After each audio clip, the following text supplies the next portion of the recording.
Good morning guys. Dito ulit ako sa dagat.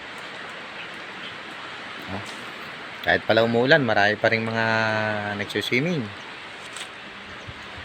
Hindi kasi kumapakali doon sa bahay, kaya lumabas din ako kahit na medyo umulan.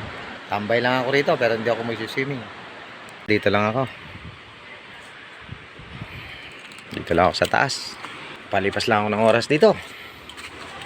Tanaw-tanaw lang ako dito. May gawing bundok na yun, kala mong may ulap parang kababa ng ulap doon. Masama kasi panahon ayun taas na ng alon.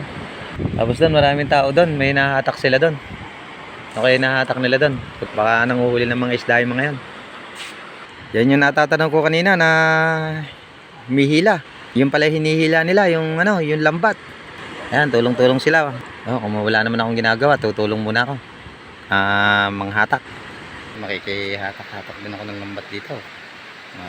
Ma-experience ko man lang na manghatak ng lupid ng lambat.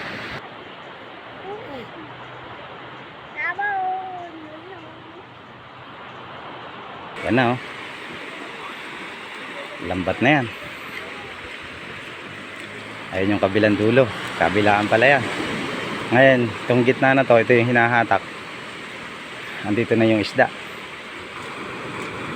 Naiyahan na yung lambat. Yan na yung mga isda. Yan. Hirap palang patakin itong lambat na to. Daming tao. Yan yung mga katulong namin na humatak ng lambat. Yung mga isda mga buhay pa yun. Magalaw-galaw ba yung mga isda. Sariwa-sariwa. Sari-saring isda na to.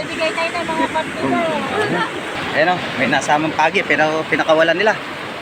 At bawal daw hulihin to. Bawal hulihin yan kaya pinakawalan nila.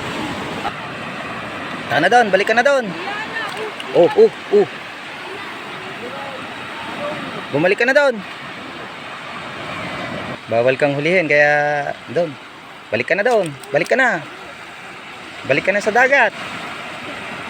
Ayun guys, na-experience ko rin manghuli ng isda. Ay manghila pala ng lambat.